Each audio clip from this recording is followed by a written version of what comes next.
Salut, c'est Sylviane, bienvenue dans cette nouvelle vidéo. Aujourd'hui, nous allons parler de la confiance en soi. Ok, c'est quelque chose pour moi, cette vidéo est importante parce qu'au début, j'avais commencé ma chaîne, mais je l'ai laissée de côté durant longtemps et ça avait vraiment un rapport avec ça. Mais au début, je ne me rendais pas compte, mais je vais vous expliquer pourquoi plus loin. Donc suivez bien la vidéo et j'espère que cette vidéo va aider quelqu'un qui se sent aussi bloqué dans ses émotions parfois quand il a des choses à accomplir comme moi. Voilà, si vous êtes un peu du genre trop exigeant avec vous-même, vous mettez trop de pression, vous voyez ce genre de personne, hein, tout se passe dans la tête, les mauvaises pensées. Voilà, donc tout ça on va parler. Donc si cette vidéo t'intéresse, ne quitte pas, à tout de suite.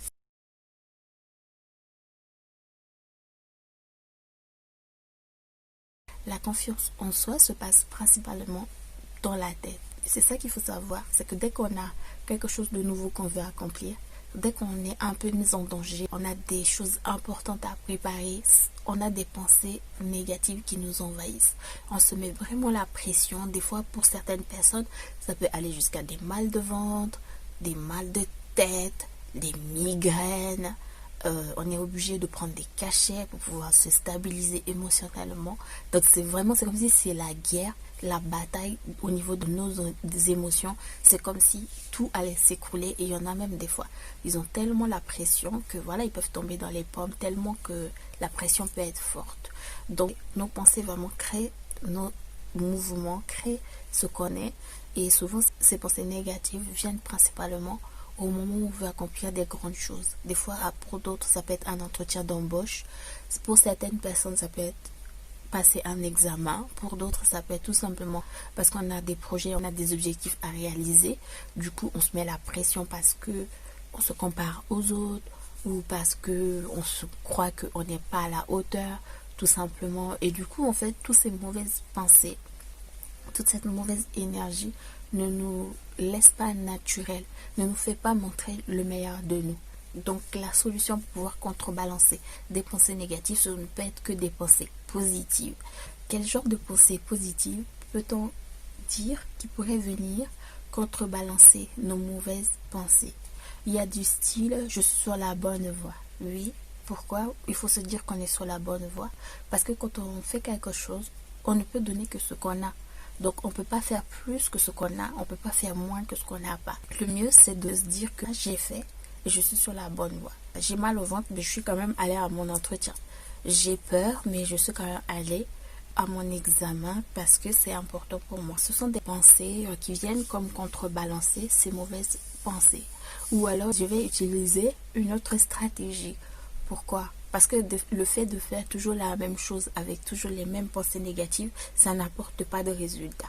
Parce qu'on est toujours bloqué dans ses émotions. Il n'y a rien qui vient changer quelque chose en nous. On va développer une autre stratégie. Va faire qu'on va réfléchir. On va oublier les mauvaises énergies. Mais on va plutôt réfléchir à comment essayer autre chose pour pouvoir se dépasser et dépasser cette sensation de mal-être. Ou alors, je vais m'entraîner pour réussir à le faire. Pourquoi? S'entraîner pour réussir à faire quelque chose. Parce que rien ne s'acquiert en une seule fois. Tout est une question de petits pas, petits gestes, petites choses que l'on fait les uns après les autres qui vont faire que, par exemple, quand on commence quelque chose de nouveau et qu'on n'est pas encore expert dans la chose, qu'on n'a pas encore développé toutes sortes de qualités, de compétences nécessaires au travail en question, même si on a été formé, on y va quand même en se disant que même si je me sens pas à l'aise, je vais quand même y aller. Mais au fil du temps, on va se sentir de plus en plus à l'aise. Pourquoi? Parce que à force de répéter, d'y aller, on finit par avoir de l'expérience et du coup être plus à l'aise. Donc le fait de répéter, c'est comme s'entraîner à réussir. Rien ne se réalise en un jour. Tout est question d'entraînement.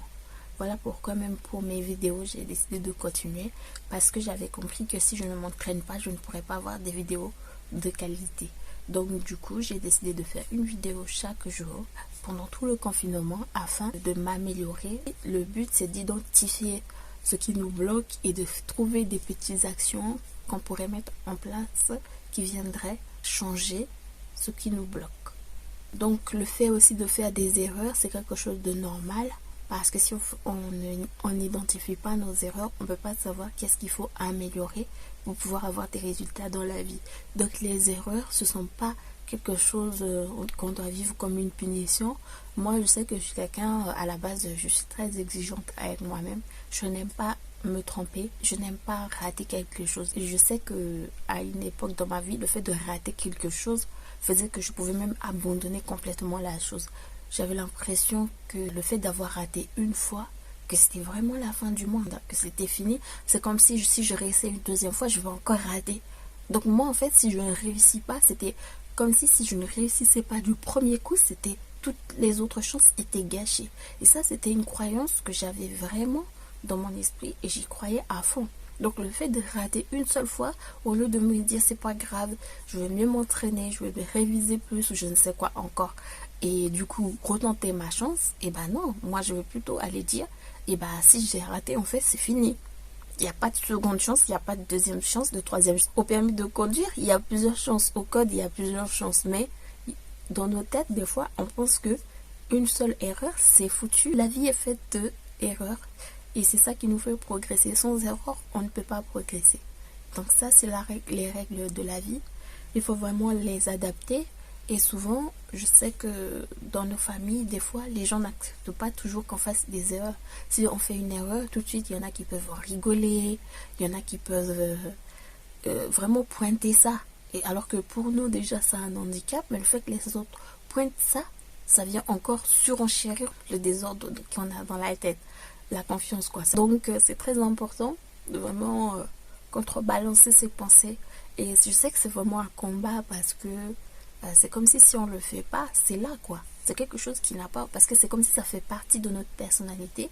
On n'a pas développé ça dans l'enfance et du coup ça reste vraiment là et ça peut vraiment pourrir la vie de beaucoup de personnes. C'est pour ça que j'ai trouvé que c'était important de faire cette vidéo en espérant qu'elle puisse aider quelqu'un. Oui, et puis aussi, au lieu de dire que c'est assez bon, il faut jamais se dire que quelque chose est assez bon. Il faut toujours croire que il faut toujours se demander qu'est-ce qu'on pourrait faire de mieux pour encore améliorer la prochaine fois. Toujours chercher à s'améliorer. Ne pas se contenter de quelque chose qui est bon sur l'instant et se dire que c'est fini, on est bon dans ça, on s'arrête là. Non. Chaque jour, essayer d'améliorer la chose en fait.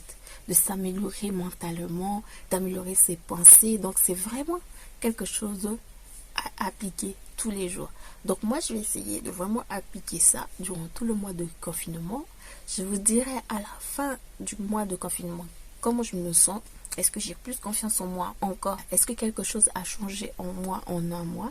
Je vous dirai ça, je ferai le bilan. Et donc je vais faire plein de vidéos sur plein de choses. Là c'est sur la confiance, ça peut être le business, plein de choses. Le but c'est vraiment de partager des choses qui pourraient nous aider à nous améliorer. Voilà, donc j'espère que cette vidéo aura servi à quelqu'un. Je vous souhaite vraiment de passer un bon confinement et puis je vous dis à demain dans une nouvelle vidéo. Bye!